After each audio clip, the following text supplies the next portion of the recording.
जदयू और बीजेपी अभी भी कहीं ना कहीं साथ है। क्या नीतीश कुमार के लिए जदयू खिड़की तो महागठबंधन दरवाजा है? नमस्कार, मैं श्वेता और आप देख रहे हैं न्यूज़ फॉर नेशन। ये सवाल इसीलिए उठाए जाते हैं क्योंकि आए दिन नीतीश कुमार अपने बयान से ये कहीं ना कहीं साबित करते हैं कि जदयू आज भी बीजेपी के साथ है। नीतीश कुमार आए दिन ये बयान देते हैं कि बीजेपी से उनका पुराना रिश्ता है, बीजेपी उनके दिल में है और बीजेपी के लोगों से उनकी दोस्ती जो है वो मरते दम तक रही। आज सर्वे रिपोर्ट के बाद जाति की जनसंख्या उजागर होने के बाद लगभग सभी दल जातियों को साधने में लगे हैं। जाति को साधने में क्या राजद, जदयू और भाजपा कोई भी एक कदम पीछे नहीं है। आने वाले दिनों में सभाओं के जरिए जातियों को साधने वाला साबित होने जा रहा है।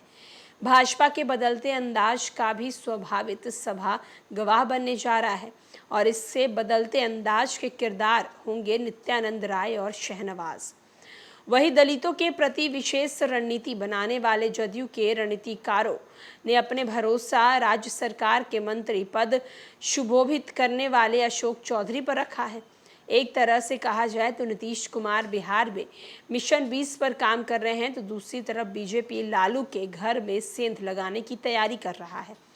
जातीय सर्वे के बाद दलितों की बढ़ती जनसंख्या के बाद जदयू के विशेष रूप से आकर्षित किया है। इस बढ़ते वोट बैंक को साधने के लिए जदयू ने अशोक चौधरी को भीम संसद बुलाने की जिम्मेवारी सौंपी है। इसके लिए अशोक चौधरी के नेतृत्व में जदयू ने दलित वोट बैंक को साधने के लिए तमाम दलित नेताओं को मैदान में उतार दिया है। दरअसल ये तैयारी बिहार के 20% के आसपास दलित आबादी की अपनी ओर आकर्षित करने की है। हालांकि दलितों को साधने का ये नीतीश कुमार का कोई पहला प्लान नहीं है। इससे पहले भी नीतीश कुमार जो है दलित जाति को दलित और महादलित बनाकर साधने की कोशिश की है। दलित वर्ग के 20% वोट को साधने के लिए भीम संसद नीतीश कुमार की रणनीति का हिस्सा है। ये दीगर है कि भवन निर्माण मंत्री अशोक चौधरी जो खुद दलित समाज से आते हैं, कहते हैं कि भीम संसद का मकसद कोई राजनीति में नहीं बल्कि दलित समुदाय को इस बात के लिए पटना जुटाया जा रहा है ताकि उन्हें भी पता चले कि नीतीश कुमार ने दलित समाज के लिए कितना काम किया है। जदयू के रणनीतिकारों ने 5 नवंबर को पटना के वेटनरी कॉलेज मैदान में भीम संसद कराने की सोची है।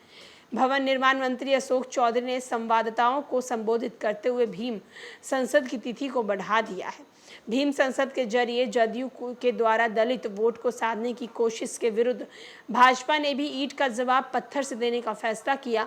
दिलचस्प तो ये है कि एक कार्यक्रम आयोजित कर भाजपा एमवाई समीकरण में अपनी पैठ बनाने की रणनीति का काम कर रही है। हालांकि कार्यक्रम की कोई स्थिति तय नहीं हुई है। जानकारी के अनुसार एमवाई समीकरण के शो जिम्मेदारी केंद्रीय मंत्री नित्यानंद राय और पूर्व केंद्रीय मंत्री शहनवाज हुसैन के कंधों पर है। इस बहाने इनकी कितनी पकड़ है ये पता चल जाएगा। भाजपा की रणनीति यादवों के 14.6% वोट और मुस्लिम के लगभग 18% वोट को अपनी झोली में डालने को लेकर है। एक तरफ जहां मुख्यमंत्री नीतीश कुमार कोयरी और कुशवाहा जाति के लिए जाने जाते हैं, तो वहीं अब दूसरी तरफ आने वाले लोकसभा चुनाव और बिहार विधानसभा चुनाव के लिए दलित और महादलितों की वोट जो है अपनी ओर खींचने के लिए लगातार तैयारी की जा रही है। तो वहीं दूसरी तरफ बीजेपी एमवाई समीकरण को अपनी ओर लाना चाहती है और इसके लिए वो केंद्रीय मंत्री नित्यानंद राय और शहनवाज हुसैन को खड़ा करना चाहती है ताकि उन्हें पता चल सके कि बिहार में एमवाई समीकरण की जो राजनीति है उसके वोट जो है बीजेपी के खाते में कितने प्रतिशत तक आ सकती है। फिलहाल के लिए इस खबर में इतना ही। तमाम बड़ी खबरों के लिए देखते रहे न्यूज़ फॉर नेशन।